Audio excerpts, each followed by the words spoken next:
हम लोगों ने ये सीखा कि किसी भी कैपेसिटर की कैपेसिटी जो होती है ना तो चार्ज डिपेंडेंट होती है और ना ही ये पोटेंशियल डिपेंडेंट होती है। ये पढ़ा हमने। चार्ज कितना भी दे दो उससे कैपेसिटर की कैपेसिटी को कोई फर्क नहीं पड़ता।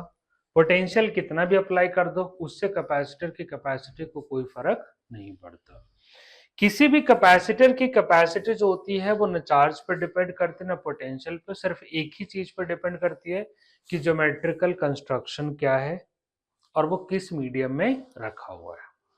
तो फाइनल कंक्लूजन हमारा ये निकला कि किसी भी कैपेसिटर की कैपेसिटी निकालने का एक तरीका हमने सीखा कि उसको चार्ज दे दो, पोटेंशियल निकाल लो और पोटेंशियल चार्ज को उसी पोटेंशियल से क्या करो, डिवाइड करा दो।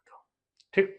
अब इस कंसेप्ट पे बेसिस पे कई सारी चीजों की कैपेसिटी निकाल के दिखाता हूं। फॉर एग्जांपल मेरे पास एक स्फेरिकल कैपेसिटर है, एक सिंगल स्फेयर है जिसका रेडियस है r। हमसे कहा जा रहा है कि इस स्फेरिकल कैपेसिटर की कैपेसिटी निकालो। ठीक। तो क्या करेंगे? तो सबसे पहला तरीका क्या सिखाया मैंने आपको कि इसको चार्ज दे दो, दे दिया चार्ज। चार्ज के कॉरेस्पॉन्डिंग पोटेंशियल निकालो। तो अगर एक स्फेयर है तो इस स्फेयर के सरफेस का पोटेंशियल क्या लिखोगे बताओ? बोलो क्या लिखोगे? K Q by R, this is the potential. और कैपेसिटी कैसे निकालते हैं बताओ? तो कैपेसिटी निकालने के लिए चार्ज को क्या करोगे बताओ? उसे पोटेंशियल से डिवाइड करा दो। कर दोगे क्या? अरे बोलो। और जैसे हम इसको डिवाइड करा देंगे सी इक्वल्स टू क्या क्या बताओ? Q by V. जब हम सॉल्व करेंगे तो क्यू अपॉन में वी की जगह पे क्या लिख सकते हो बताओ? के क्यू बाई आर।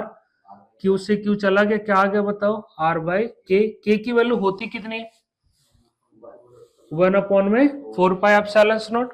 तो के की वैल्यू जब पुट करोगे 1 अपॉन में 4 पाई एप्सिलॉन नॉट कहां चला जाएगा? वो ऊपर चला जाएगा। तो इसकी कैपेसिटी कितनी आ गई बताओ? 4 पाई एप्सिलॉन नॉट आर। तो अगर एक आइसोलेटेड स्फीयर है जिसका रेडियस आर है तो उसकी कैपेसिटी कितनी होती है? 4 pi epsilon not R. Got it? ऐसे ही चलते हैं। अगर सपोज करो एक स्फीयर हमारा ऐसा हो जिसका इनर रेडियस है ए, आउटर रेडियस है बी, अंदर वाले स्फीयर को चार्ज कर दिया और बाहर वाले स्फीयर को ग्राउंड कर दिया। ठीक। पिछली क्लास में मैंने सिखाया था कि अगर अंदर वाले को चार्ज कर देंगे और बाहर वाले को ग्राउंड कर देंगे तो दोनों सरफेसेस के बीच का पोटेंशियल डिफरेंस क्या होगा। सीखा था हमने, याद है कुछ? क्या पोटेंशियल डिफरेंस आया था बताओ दोनों सरफेसेस के बीच का? सब भूल चुके हो? क्या आएगा बताओ? के क्यू अपॉन में 1 by A minus 1 by B. चाहो तो पीछे पेज पलट के चेक कर सकते हो। आया ऐसा पोटेंशियल डिफरेंस? बोलो। अगर पोटेंशियल डिफरेंस आ गया तो कैपेसिटी कैसे निकालोगे? तो Q अपॉन में क्या करेंगे बताओ? V। बोले तो Q अपॉन में V की जगह पे क्या लिख सकते हैं? के क्यू 1 अपॉन में A माइनस 1 अपॉन में B। Q से Q कैंसिल आउट हो गया। थोड़ा सा सिंप्लीफाई कर लें तो K की वैल्यू जब हम सब्सटीट्यूट कर देंगे तो ऊपर आ जाएगा 4 पाई एप्सिलॉन नॉट। नीचे आगे कितना आ गया बताओ? 1 by A minus 1 by B. चाहो तो एलसीएम लेकर के सिंप्लीफाई कर सकते हो तो क्या आ जाएगा बताओ? 4 pi epsilon not A B upon में क्या आ जाएगा? B minus A. This is the capacity of this combination. ऐसे एक केस मैंने और करा रखा तुम लोगों को कि अगर एक स्फीयर लो, उसके अंदर वाले को ग्राउंड कर दो, बाहर वाले को चार्ज दे दो। ठीक, करा रखा है। अंदर वाले को ग्राउंड कर दो और बाहर वाले को चार्ज दे दो। बताओ कितना पोटेंशियल डिफरेंस आया था उस केस में? बताओ कितना आया था? सेम नहीं आया होगा। के क्यू अपॉन में B 1 minus A by B, कुछ ऐसा आया था क्या? बोलो। तो कैपेसिटी निकाल लेते हैं। कैसे निकालोगे? Q अपॉन में V। सॉल्व करोगे तो क्या आ गया बताओ? Q अपॉन में K Q by B 1 minus A by B. थोड़ा सिंप्लीफाई कर ले तो Q से Q कैंसिल आउट हो जाएगा। सॉल्व करोगे तो क्या आ जाएगा? ये एलसीएम लेने के बाद 4 pi epsilon nought B square upon में B minus A. Got it? इसी तरीके से आगे बढ़ते हैं तो एक कैपेसिटर और आता है, उसका नाम है पैरेलल प्लेट कैपेसिटर। ठीक, अगर पैरेलल प्लेट कैपेसिटर की बात करूं तो आपसे कह दिया जाएगा कि एक प्लेट, एक दो प्लेट्स को पैरेलली रख दिया, इनके बीच का सेपरेशन डी है। ठीक, एक को चार्ज दे दो, एक को ग्राउंड कर दो। अब पूछेगा आपसे कि इसकी कैपेसिटी बताओ। तो अभी थोड़ी देर पहले ही इस टॉपिक पे हमने काम किया था कि अगर दो प्लेट्स को कुछ डिस्टेंस पे रख दो तो उनके बीच का पोटेंशियल डिफरेंस निकाल के देखा था हमने, देखा था क्या? और उस पोटेंशियल डिफरेंस जैसे ही कैलकुलेट हो जाएगा हमारा काम हो जाएगा। ठीक, तो एक बार पहले इसको कॉपी करो और एक पैरेलल प्लेट कैपेसिटर की कैपेसिटी डिराइव करके दिखाओ। चलो स्टार्ट।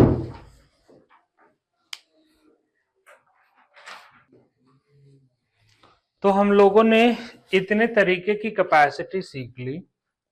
अब एक पैरेलल प्लेट कैपेसिटर की कैपेसिटी निकालनी रहेगी है।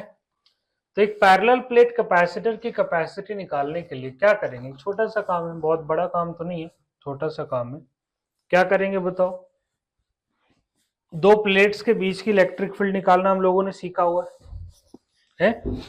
तो अगर सपोज करो हमारे पास पैरेलल प्लेट्स ऐसे रखे हुए हैं, पढ़ा था हम लोगों ने कि अगर इस पे चार्ज पॉजिटिव का है, इस पे चार्ज कैसा आता है? नेगेटिव का। तो इन बिटवीन द प्लेट्स जो इलेक्ट्रिक फील्ड हमें मिलती है वो मिलती है सिग्मा बाय एप्सिलॉन नॉट, मिलती है। अगर इस इलेक्ट्रिक फील्ड को कुछ डिस्टेंस है इनके बीच का डी, इस डी डिस्टेंस से मल्टीप्लाई करा देते थे तो पोटेंशियल डिफरेंस मिल जाता था। तो पोटेंशियल डिफरेंस हो गया sigma by epsilon not into D. हो गया क्या? ठीक, नहीं हो रही बात?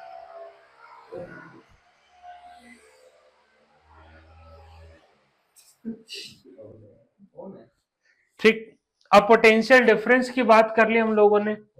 अब कैपेसिटी निकालने के लिए क्या करेंगे बताओ? चार्ज को पोटेंशियल डिफरेंस से डिवाइड करा दोगे।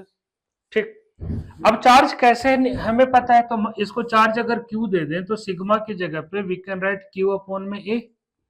जो हो गया Q अपॉन में A एप्सिलॉन नॉट इनटू में क्या आ गया? D। सब्स्टिट्यूट करा दोगे तो Q अपॉन में A एप्सिलॉन नॉट, यहाँ पे क्या आ गया? D। Q से Q कैंसिल आउट हो गया तो C इक्वल्स टू आ गया एप्सिलॉन नॉट A अपॉन में। तो capacity of A parallel plate capacitor हम लोग कुछ इस तरीके से कैलकुलेट करेंगे। ठीक, एंड एक लास्ट और सिलेंड्रिकल कैपेसिटेंस का जिक्र करते हैं। तो अभी थोड़ी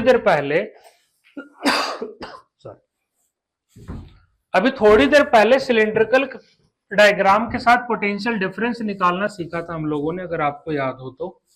क्यों सीखा था?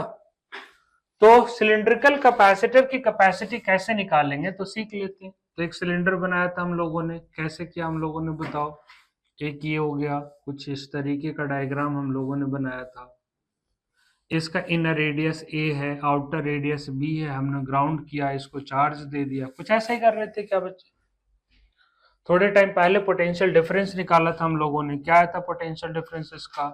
Q अपॉन में 2 पाई epsilon not L into ln b by a। अब कैपेसिटी निकालने के लिए क्या करेंगे बताओ? Q को V से डिवाइड करा दो। तो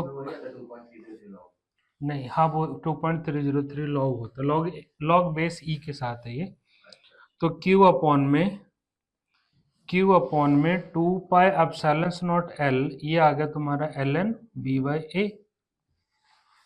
सॉल्व करोगे तो 2 पाई एप्सिलॉन नॉट L ऊपर चला गया तो ये आ गया 2 पाई एप्सिलॉन नॉट L अपॉन में क्या? ln b by. तो एक कैपेसिटर की कैपेसिटी कुछ इस तरीके से कैलकुलेट करते हैं हम लोग। तरीका हम लोगों ने क्या सीखा? जिसकी भी कैपेसिटी निकालनी हो उसको चार्ज दे दो, पोटेंशियल डिफरेंस निकाल दो और फिर क्या करो? उस चार्ज को उसी पोटेंशियल डिफरेंस से डिवाइड करा दो। Got it? हमें क्या कैलकुलेट हो जाएगा? कैपेसिटी कैलकुलेट हो जाएगी। Got it? चलो फटाफट कॉपी कर लो इसको।